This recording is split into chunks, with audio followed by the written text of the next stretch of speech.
जय हिंद। नमस्कार साथियों, कैसे हैं आप सभी लोग। उम्मीद करते हैं कि आप सभी लोग अच्छे होंगे और आप सभी लोग की तैयारी जो है साथियों बिल्कुल ही अच्छी तरीके से चल रही होगी। तो साथियों, आज की इस क्लास में हम सभी लोग जो है MPESB PNST pre nursing exam 2026 के लिए जो है टॉप इंपोर्टेड क्वेश्चन को देखेंगे, जो कि आपके 10 जुलाई के एग्जाम के लिए जो है काफी ही इंपॉर्टेंट है। तो आप इस क्लास को बिल्कुल अच्छी तरीके से लास्ट तक देखिएगा, क्योंकि साथियों ये सभी क्वेश्चन जो है आपके MP के अलग अलग एग्जाम में आपके बार बार ये प्रश्न जो है साथियों पूछे जाते हैं। तो बिल्कुल आप इस क्लास को अच्छे से देखिएगा और इस क्लास में दिए जाने वाले एक एक क्वेश्चन को आप अच्छे से अपने माइंड में सेट कर लीजिएगा, जिससे कि आप जो अपने एग्जाम में सभी क्वेश्चन को आसानी तरीके से बना पाएंगे। तो चलिए क्लास को हम स्टार्ट करते हैं और देखिएगा कि क्वेश्चन यहाँ पे आपसे क्या पूछा है। क्वेश्चन यहाँ पे पूछे गए हैं कि माइटोकॉन्ड्रिया का अपना DNA होता है जो होता है। चलिए बताइएगा। ये सभी क्वेश्चन हम काफी इंपोर्टेंट और चुनिंदे क्वेश्चन लिए हैं, जो आपके एग्जाम में 100% आपको ये सभी क्वेश्चन पूछे जाएंगे। और बताइएगा कि माइटोकॉन्ड्रिया का अपना DNA होता है जो होता है। तो याद रखेंगे ये रैखिक होते हैं। ऑप्शन ए यहाँ पे सही जवाब होगा, रैखिक होते हैं। चलिए अगला प्रश्न यहाँ पे देखिएगा और यहाँ पे प्रश्न पूछे गए हैं आपसे, मानव शरीर में सर्वाधिक प्रचुर मात्रा में पाए जाने वाला प्रोटीन है। चलिए बताइएगा आप कि मानव शरीर में सर्वाधिक मात्रा में पाए जाने वाला प्रोटीन होगा। तो यहाँ पे इस क्वेश्चन का आप सही जवाब ऑप्शन सी कीजिएगा, कोलेजन हो जाएंगे। ऑप्शन यहाँ पे सी जो है सही जवाब है। चलिए अगला प्रश्न यहाँ पे देखिएगा और प्रश्न पूछा है कि C4 पौधों में CO2 का प्रथम अस्थायी उत्पाद होता है। तो C4 पौधों में CO2 का प्रथम अस्थायी उत्पाद होता है। तो यहाँ पे इस क्वेश्चन का सही जवाब ऑप्शन बी कीजिएगा, OAA हो जाएगा। ऑप्शन यहाँ पे बी सही जवाब है। चलिए अगला प्रश्न यहाँ पे देखेंगे और यहाँ पे प्रश्न है आपसे, निम्न में से कौन सा enzyme DNA Pratikrit RNA primer बनाता है। तो निम्न में से कौन सा एंजाइम DNA प्रतिकृत में RNA प्राइमर बनाता है। तो यहाँ पे सही जवाब जो है ऑप्शन सी होगा, प्राइमेज हो जाएगा। चलिए अगला प्रश्न यहाँ पे है और यहाँ पे प्रश्न है कि मानव में RH कारक की खोज किसने की है। तो मानव में RH कारक की जो खोज है ये किसने किया है। तो मानव में RH कारक की खोज किए थे आपके कौन। तो यहाँ पे इस क्वेश्चन का सही जवाब ऑप्शन ए कीजिएगा, लैंड स्टीनर एवं बीनर ने। ऑप्शन ए सही जवाब है। आगे देखेंगे अगला प्रश्न यहाँ पे दिए गए 6 नंबर कि ATP में उच्च ऊर्जा बंधों की संख्या होती है। तो ATP में उच्च ऊर्जा बंधों की संख्या जो होती है, इनकी संख्या 1 होते हैं। ऑप्शन ए करेंगे, इनकी संख्या 1 होते हैं। आगे देखेंगे अगला प्रश्न यहाँ पे पूछे गए कि कोशिका झिल्ली का द्रव्य मोजेक मॉडल किसने दिया है। तो कोशिका झिल्ली का द्रव्य मोजेक मॉडल किसने दिया। तो यहाँ पे इस क्वेश्चन का सही जवाब बी कीजिएगा। ऑप्शन यहाँ पे बी जो है सही जवाब है।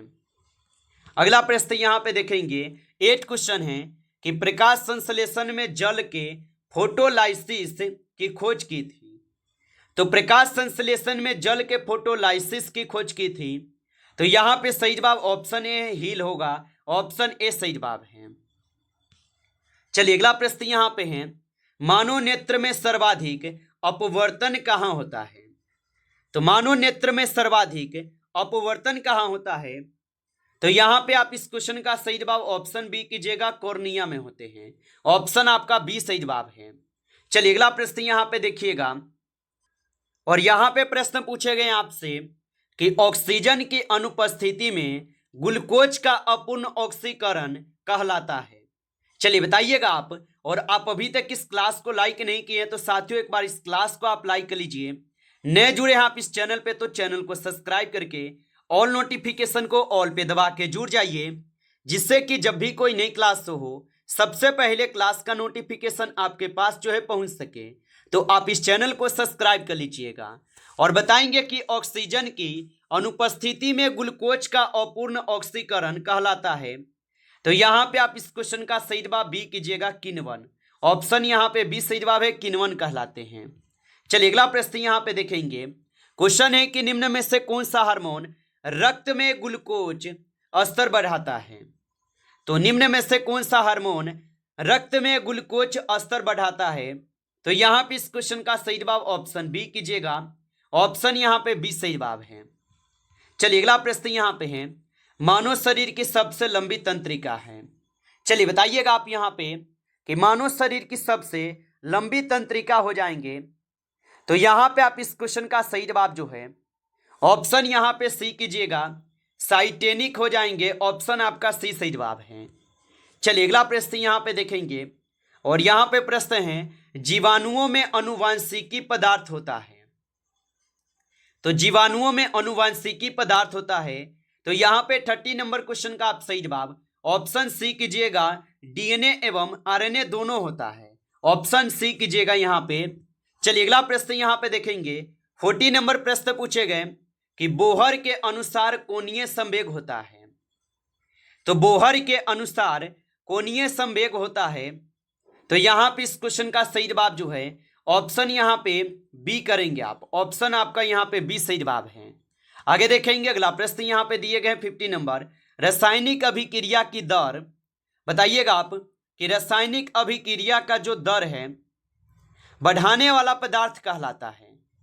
तो रासायनिक अभिक्रिया की दर बढ़ाने वाला पदार्थ क्या कहलाता है? तो याद रखेंगे यहाँ पे इस क्वेश्चन का सही जवाब ऑप्शन यहाँ पे बी हो जाएंगे, उत्प्रेरक हो जाएंगे। ऑप्शन आपका बी सही जवाब है।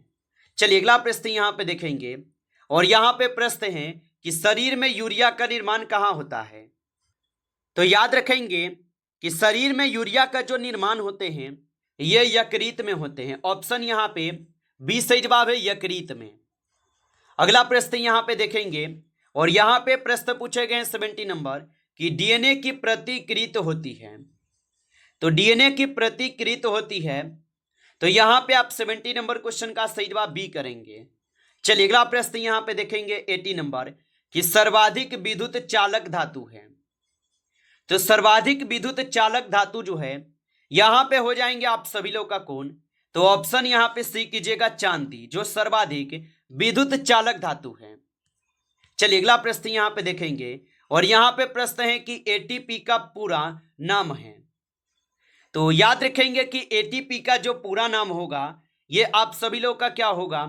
तो यहाँ पे आप 90 नंबर क्वेश्चन का सही जवाब बी करेंगे। चलिए अगला प्रश्न यहाँ पे देखिएगा 20 नंबर क्वेश्चन है, केल्विन चक्र कहाँ होता है?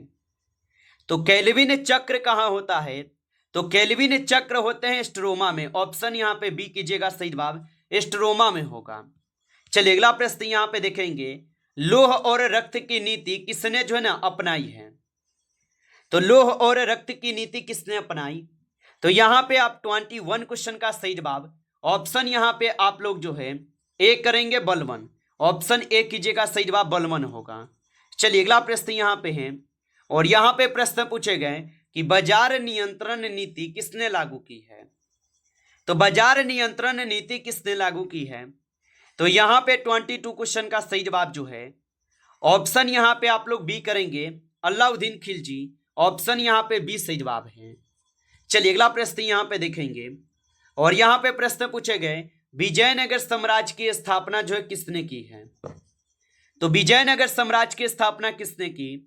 तो विजयनगर साम्राज्य की जो स्थापना किए थे इनकी स्थापना किए गए थे हरिहर और बुक्का के द्वारा। ऑप्शन ए को सही जवाब करेंगे। चलिए अगला प्रश्न यहाँ पे देखेंगे कि पानीपत का जो प्रथम युद्ध है ये कब हुआ था? तो पानीपत का जो प्रथम युद्ध है ये 1526 में हुए थे।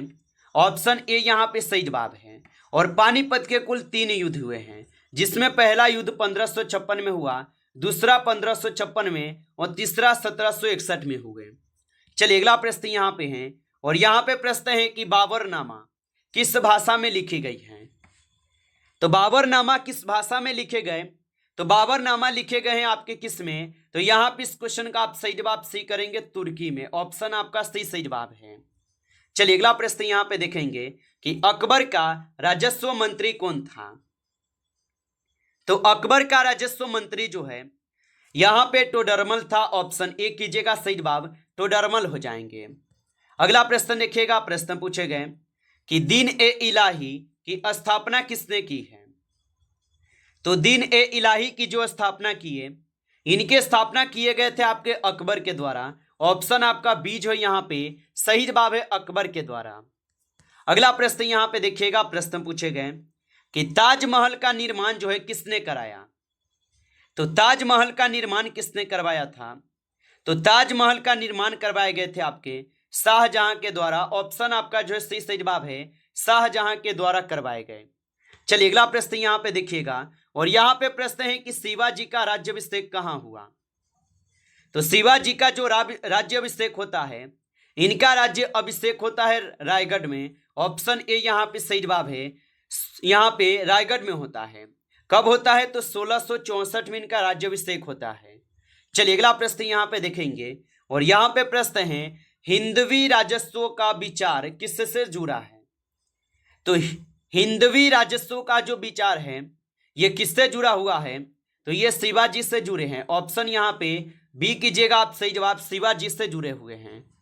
आगे देखेंगे अगला प्रश्न यहाँ पे दिए गए, निम्न में से कौन सी गैस अम्लीय वर्षा के लिए मुख्यतः उत्तरदायी है। चलिए बताइएगा। ऑप्शन ए है CO2, ऑप्शन बी है SO2, ऑप्शन सी है O2 या ऑप्शन डी होगा N2। तो निम्न में से कौन सी गैस है जो कि अम्लीय वर्षा के लिए मुख्यतः उत्तरदायी है। तो यहाँ पे आप 31 का सही जवाब बी करेंगे, SO2 हो जाएगा। ऑप्शन आपका बी सही जवाब है। आगे देखेंगे अगला प्रश्न यहाँ पे है, मनुष्य में सामान्य रक्तचाप जो है होता है। तो मनुष्य में सामान्य रक्तचाप जो है ये क्या होते हैं। तो मनुष्य में सामान्य रक्तचाप जो है आपके 120/80 mm Hg होते हैं। ऑप्शन यहाँ पे जो है आप बी कीजिएगा, यहाँ पे सही जवाब। चलिए अगला प्रश्न देखिएगा। प्रश्न दिए गए कि पेसमेकर का कार्य जो है कौन करता है। तो पेसमेकर का जो कार्य करते हैं ये कौन करते हैं। तो पेसमेकर का कार्य करते हैं SA नोएड। ऑप्शन यहाँ पे बी सही जवाब होगा, याद रखेंगे। चलिए अगला प्रश्न यहाँ पे देखेंगे, शरीर में सबसे अधिक कैल्शियम जो है कहाँ पाया जाता है। रक्त में, मांसपेशिया में, हड्डी एवं दांत या यकृत में होगा। तो शरीर में सबसे अधिक कैल्शियम कहाँ पे पाया जाता है। तो याद रखेंगे हड्डियों एवं दांत में। ऑप्शन यहाँ पे सी सही जवाब है। आगे देखेंगे अगला प्रश्न यहाँ पे है कि कौन सा हार्मोन आपातकालीन हार्मोन कहलाता है। तो कौन सा हार्मोन आपातकालीन हार्मोन कहलाता है। तो 35 क्वेश्चन का सही जवाब ऑप्शन बी होगा, एंड्रालीन हो जाएंगे। ऑप्शन यहाँ पे बी सही जवाब है, एंड्रालीन हो जाएंगे, याद रखेंगे। नमस्कार साथियों, इस क्लास में आपके टॉप 35 क्वेश्चन थे जो काफी इंपॉर्टेंट क्वेश्चन थे। साथियों यदि आपको क्लास अच्छा लगा हो तो आप इस क्लास को लाइक कर लेंगे। नए जुड़े आप इस चैनल पे तो चैनल को सब्सक्राइब करके ऑल नोटिफिकेशन को ऑल पे दबा के जुड़ जाइए, जिससे कि जब भी कोई नई क्लास हो सबसे पहले क्लास का नोटिफिकेशन आपके पास पहुंच सके। तो आप इस चैनल को सब्सक्राइब कर लीजिएगा। चलिए फिर मिलते हैं आपसे नेक्स्ट टॉपिक के साथ नेक्स्ट क्लास में। तब तक के लिए जय हिंद, जय भारत।